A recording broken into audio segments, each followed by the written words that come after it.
Now, if you guys are new to my channel, I've done a bunch of filter reviews, how to use them for both video and photo. Did want to do something more different. I normally would do filter videos around, trees and parks and grass, but I think this gives us a little bit different change here, doing it right above the water. So we are here at La Jolla. The pier is right behind me, one of my favorite places to fly. So the concept of this video is gonna be shooting it without filters, and you'll see that when you shoot without filters, you're gonna have to crank that shutter speed up in order for you to get the right exposure. However, when your shutter speed is really high, 1/1000, 1/2000 of a second, everything in that video is gonna look really sharp and crispy and not really that natural. You want a little bit of natural motion blur in the video, because if something is moving like this, you want to see it actually have a little motion blur. Right now I'm shooting this at 2 times my frame rate, so you should see a little natural motion blur here. Now if I crank up my shutter speed, this starts to get a little jittery. So you want that natural motion blur, especially when you're flying close to other objects. And here what I'll do is I'll take the drone, fly it without filters, see what my settings are, fly it right above the water.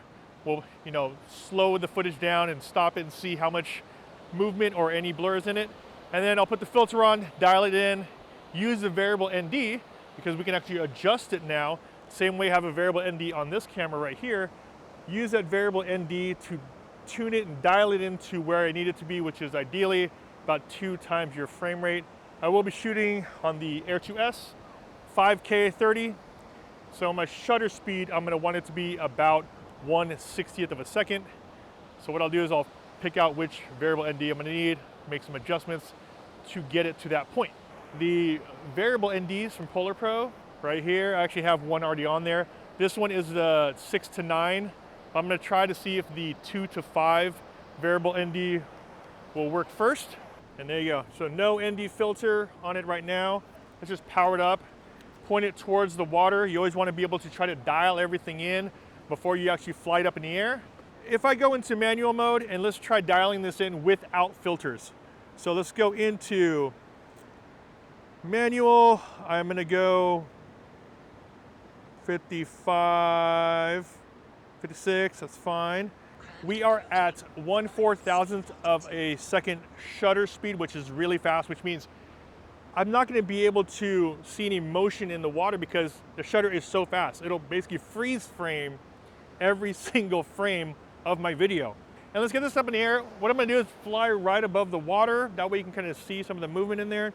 And then we'll actually dial it back in, bring it back in, get the air variable ND on there, dial it into what I want to shoot at. So if I'm shooting at 5K at 30 frames a second, I want to be able to shoot about 2 times my frame rate. So my frame rate is 30 frames a second. I want to be able to shoot about 1/60th of a shutter speed and not 1/4000th of a shutter speed. Bunch of graduations going on today.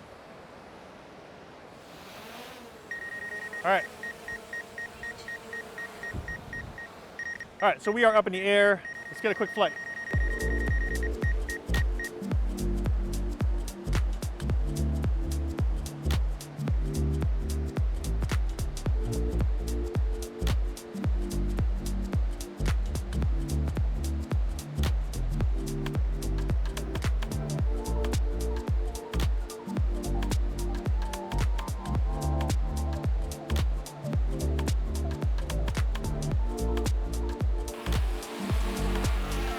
So 1/4000th of a second in order for me to get proper exposure here without any filters. So now what we're gonna do is add a filter on so we can bring that shutter speed down a bit so we get a little bit of natural motion blur in those waves. All right, I'm gonna start off with this one right here. This is the ND, variable ND 2 to 5 stop. So I'm gonna put this on there first and see if it will bring that shutter speed down, and if it doesn't, if it's too bright, pretty bright day today, I might need to go into the 6 to 9 stop. So let's put this one on first and see what it looks like. All right, so we'll probably have to go to the darkest setting, which is probably around a 5. So what's kind of cool is that it is variable, so you can go from 2 to 5 just by spinning this around. I'll kind of show you that once I power it on. All right, so I put the variable ND, this is the 2 to 5 variable ND from PolarPro. If I point that out there to the water, and what I want to do now is bring my shutter speed down to 2 times my frame rate. And as you can see there, it's starting to be a little bit overexposed. So what I want to do now is turn that variable ND on there. You can actually turn it. So right now it's on number 5, and it's on 4. I'm gonna turn it to 5. Just like that, and let's see if that helps. My histogram looks good. All my peaks are right in the middle. That's where you want to be.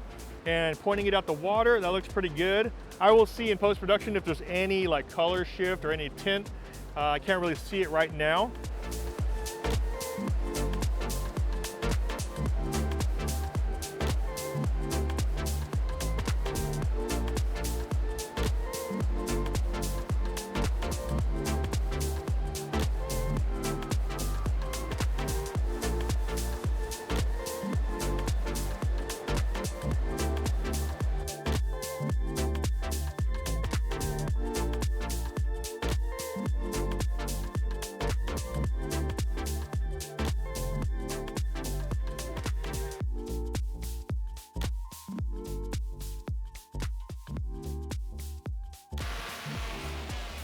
All right, so that was a pass with the variable ND 2 to 5 set at 5.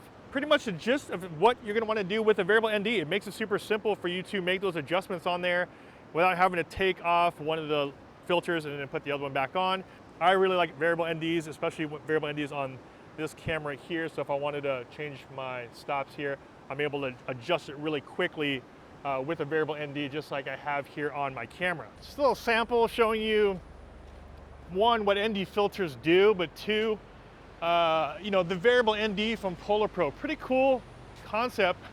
And I really like variable NDs because they just work so well and they're so versatile as far as being able to have one lens on there, but cover, you know, more of a range as far as the filter strengths go.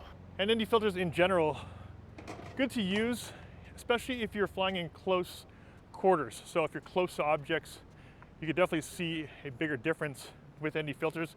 Now, if you're out there flying and you're, you know, super high up in the air, 100, 200 feet up in the air, you're not gonna see that much of a benefit with ND filters. It will definitely help you, especially if you use something like polarized ones, knock out some of those highlights, especially if you're flying over water, flying next to buildings that have a lot of reflections.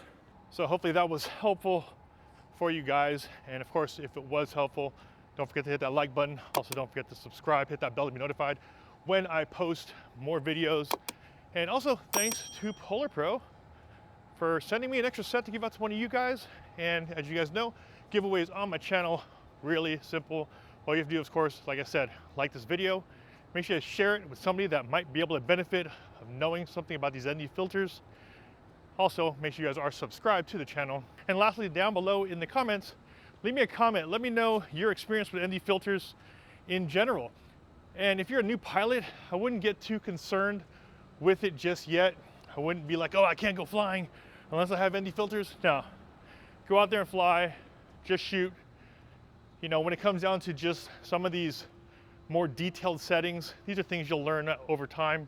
So in the comment section down below, let me know your experience with ND filters. Do you use them? Do you not use them? Let me know down below. And that's all I got for today, guys. Thanks for hanging out. This is Alton with FlytPath.com. See you guys in the next video. Take care.